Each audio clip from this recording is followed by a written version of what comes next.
Daniel had everything: a successful career, a perfect home, and a wife everyone admired. But Rebecca had a secret, and Michael was willing to kill for it. Rebecca wanted excitement, Michael wanted love, and Daniel wanted the truth. Their desires would collide in a story that ended in blood. Michael believed Rebecca would leave her husband. Rebecca believed she could keep her double life hidden. Daniel believed in loyalty until betrayal cost him his life. Daniel, Rebecca, and Michael, 3 lives tangled by lies, passion, and jealousy. Only 2 would survive the deadly game. Rebecca thought she was in control, Michael thought he had nothing to lose, and Daniel never imagined his marriage would end in murder. Daniel and Rebecca lived in a quiet town where appearances mattered. Their home was elegant, their smiles polished, and their marriage admired by everyone around them. To neighbors and friends, they seemed like the perfect couple, the kind people whispered about with admiration. Daniel was a successful lawyer with a reputation for being calm under pressure, while Rebecca was known for her involvement in charities and social gatherings. Together, they gave the impression of balance and stability. Yet behind the walls of their picture-perfect house, Rebecca felt a gnawing emptiness that she couldn't explain. The life that looked so flawless to others felt hollow to her, and she began searching for something more, something that made her feel alive again. Her search for excitement led her to Michael, a fitness trainer she met at a local gym. At first, their conversations were harmless, just casual exchanges between acquaintances. But the attraction grew stronger with every encounter. Soon, what began as innocent became a secret she guarded fiercely. The thrill of sneaking around and the danger of being caught filled Rebecca with an intoxicating rush. Michael, younger and passionate, gave her a sense of freedom that she believed she had lost in her marriage. He made her laugh, listened to her complaints, and told her she deserved better. For months, the affair remained hidden, tucked away in discreet meetings in secret hotel rooms far from home. But the secrecy could not last forever. Michael grew impatient. What he once enjoyed as stolen moments turned into frustration. He wanted more than fleeting hours, he wanted Rebecca's full commitment. He pressed her to leave Daniel, to start over with him.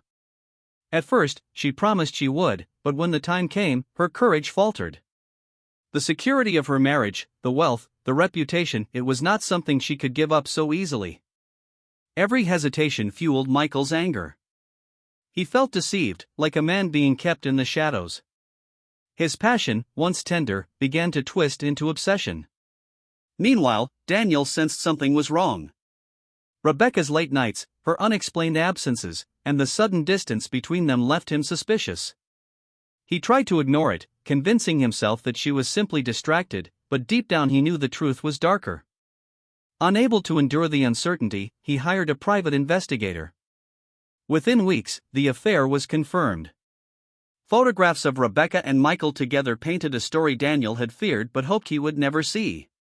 He didn't confront her immediately. Instead, he carried the knowledge in silence, carefully watching, quietly planning his next move. What Daniel didn't realize was that while he was waiting, Michael was planning too. His jealousy burned with intensity, and his anger shifted from Rebecca to Daniel, the man standing in the way of everything he wanted. The idea of eliminating Daniel began as a fleeting thought, but with time, it grew into a dangerous obsession. Rebecca's reluctance only pushed him further. He convinced himself that if Daniel were gone, Rebecca would finally be his.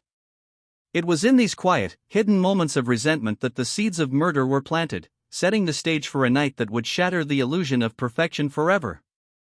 Rebecca's affair with Michael deepened in secret, carrying both the thrill of forbidden love and the danger of being exposed. At first, the meetings felt like an escape, like stepping into another life where responsibilities and appearances didn't exist. She felt younger, freer, and more desired than she had in years. Michael showered her with attention, something she no longer felt from Daniel. Every stolen moment fed her hunger for excitement, and she convinced herself that no one would ever discover the truth. She carefully deleted messages, used excuses about errands and charity meetings, and perfected her lies until even she began to believe them.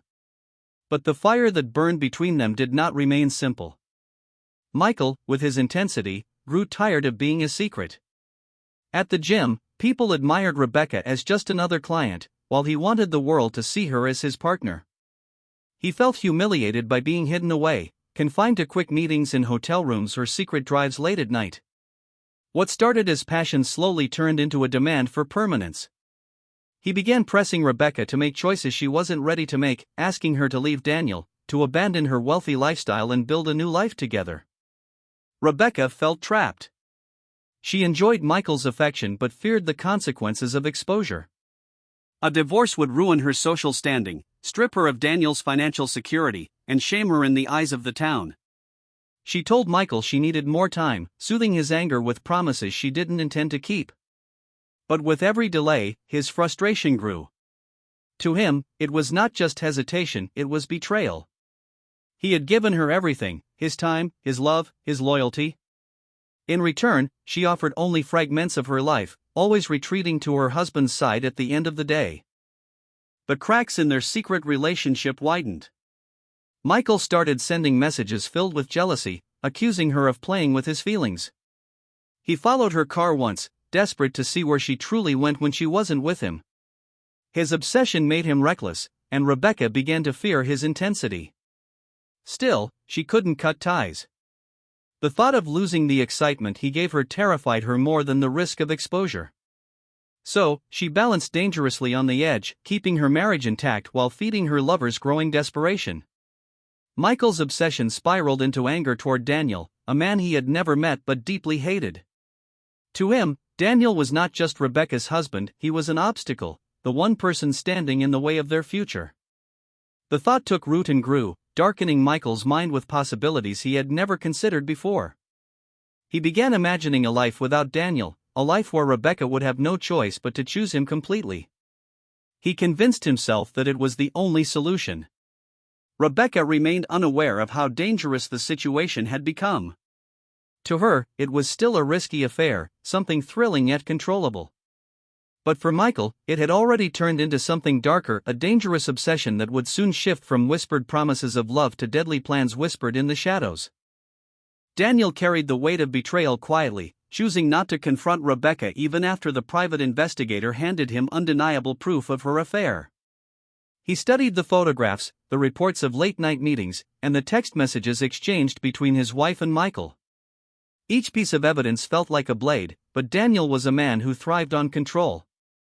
Instead of exploding in anger, he calculated, keeping his emotions locked away. On the outside, life went on as if nothing had changed. He attended dinners, shook hands at his law firm, and even smiled in photographs with Rebecca. Yet behind his composed face, he was planning how to handle the storm that was consuming his home. Rebecca, meanwhile, was unraveling. The guilt of her affair clashed with her desire for Michael. She told herself she would eventually end things, but the thought of losing his passion terrified her. Michael, on the other hand, was no longer satisfied with promises. He felt cheated every time Rebecca returned to Daniel. The bitterness inside him grew, turning love into obsession. Nights that should have been filled with affection instead became dominated by anger, accusations, and desperate demands. He wanted her to make a choice, but every time she hesitated, his rage deepened. In the quiet of his apartment, Michael began to imagine a life without Daniel. At first, the thought flickered like a shadow in his mind, dismissed as madness. But the more he stewed in jealousy, the more the idea solidified. He told himself that Daniel was the problem, that Rebecca truly wanted him but couldn't break free because of the man she had married. If Daniel were gone, there would be no excuses, no hesitation. He convinced himself that removing Daniel was not just an act of violence but an act of love, a way of rescuing Rebecca from her gilded cage.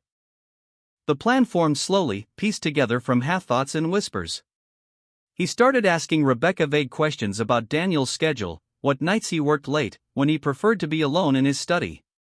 She thought little of it, assuming it was nothing more than idle conversation. But Michael was memorizing details, building a map of Daniel's habits. At the same time, Daniel himself had grown more vigilant. His instincts told him something was coming. Though he hadn't confronted Rebecca, his silence was not weakness, it was preparation. He began locking away sensitive documents, keeping a careful watch on her phone calls, and moving with a quiet awareness that hinted at a man ready for battle. Rebecca now found herself caught between two forces she could barely control. On one side, her husband's cold silence, a storm she sensed was waiting to break. On the other, her lover's growing aggression, pressing her toward a decision she wasn't ready to make. Her double life, once thrilling, had turned into a trap. She didn't see that by feeding Michael's obsession and underestimating Daniel's suspicions, she was creating the perfect conditions for disaster. In those tense weeks, the stage was set. Daniel's patience was thinning, Michael's rage was sharpening, and Rebecca stood helplessly in the middle, clinging to the illusion that she could keep both worlds alive. Neither of them realized how close they were to the edge, or how soon the fragile balance would collapse into violence. The night Daniel was killed began like any other, quiet and uneventful, with a storm rolling in and rain lashing against the windows of the house. Rebecca returned home late, claiming she had been at a charity meeting, while Daniel stayed in his study, poring over files from work. The sound of thunder drowned out the faint creaks of movement within the house, and the flickering of the lamps cast shifting shadows on the walls.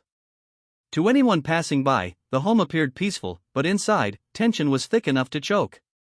Daniel had already decided he would soon confront Rebecca, though he hadn't chosen how.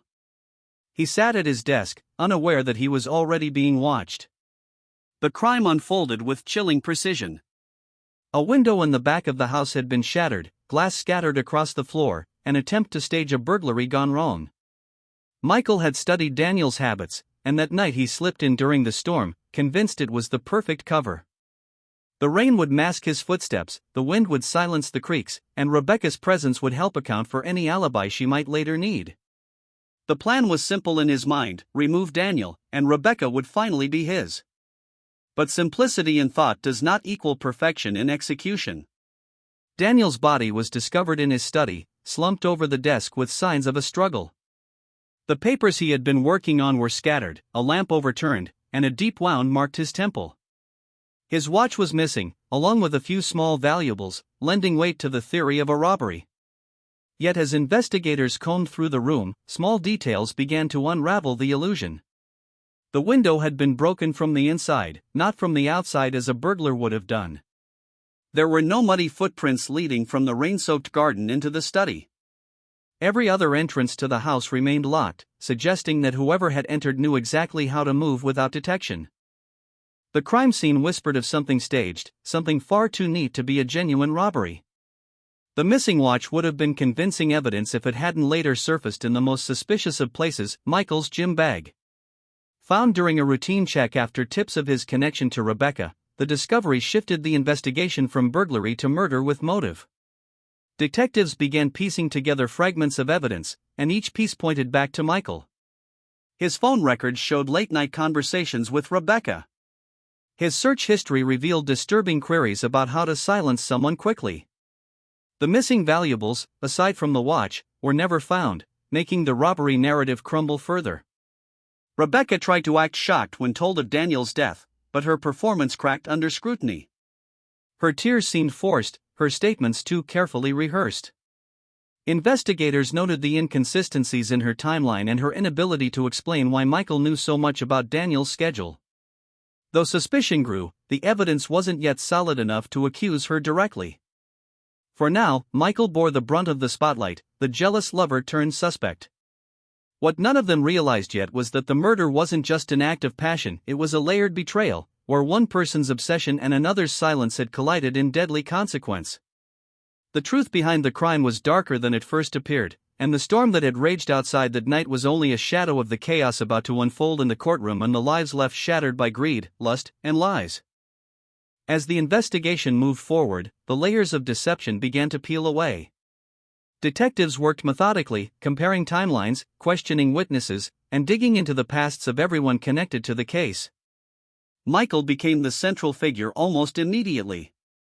The discovery of Daniel's watch in his possession painted him as careless, and the evidence of his heated text messages to Rebecca revealed a man consumed by jealousy. Yet investigators sensed there was more to the story than a lover blinded by rage. Rebecca's role was less clear, and every detail they uncovered made the case more complicated. Digital forensics revealed chilling exchanges between Rebecca and Michael. The two had spoken of removing obstacles, and there were references to a future free of Daniel's presence. Screenshots of conversations hinted at planning, though Rebecca's words were always cloaked in vagueness, never outright instructing Michael. To the police, it looked like encouragement masked as reluctance. They believed she had dangled promises before him, letting him believe violence was the only path to a shared life. But Rebecca defended herself by turning the focus onto Michael. She claimed his words frightened her, that she never meant to push him toward murder, and that she had been trying to calm him down with vague replies. The investigation's turning point came when detectives discovered an audio file on Rebecca's phone. It was a recording of Michael speaking furiously, threatening Daniel's life in graphic detail. The recording painted him as unhinged, a man spiraling out of control. To many, it seemed like Rebecca had finally taken precautions out of fear. But to the investigators who had been following her carefully, questions lingered. Why had she recorded that specific conversation? Was it truly for her protection, or had she been calculating enough to create a shield for herself while still setting Michael on a destructive path? In the courtroom, the story became a battle of narratives. The prosecution portrayed Michael as a jealous lover who had meticulously planned and carried out the killing. They described him as reckless, blinded by obsession, and unable to accept rejection. The defense attempted to shift blame, pointing to Rebecca as the manipulator, the woman who controlled both men and played them against each other until one was dead. Yet without undeniable proof of her direct involvement, the weight of evidence fell onto Michael. His possession of the watch, his search history, and the threatening recording sealed his fate. Michael was convicted of murder and sentenced to life in prison.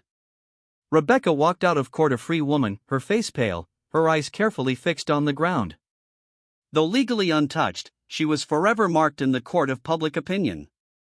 Neighbors whispered that she had used Michael as a pawn, orchestrating events so she could rid herself of Daniel without dirtying her own hands. Her life of polished respectability was gone, replaced by suspicion and quiet contempt. The town never forgot the case. For some, it was a cautionary tale about passion and betrayal. For others, it remained an unsolved puzzle of morality, where truth and lies intertwined so tightly that no one could ever separate them fully. What was undeniable was this: Daniel had died not only because of Michael's rage but also because of the dangerous game Rebecca had played, balancing between desire and deception. Whether she had been victim or mastermind, the world would never truly know. The story ended with Michael behind bars, Rebecca free but haunted, and the illusion of a perfect life shattered forever.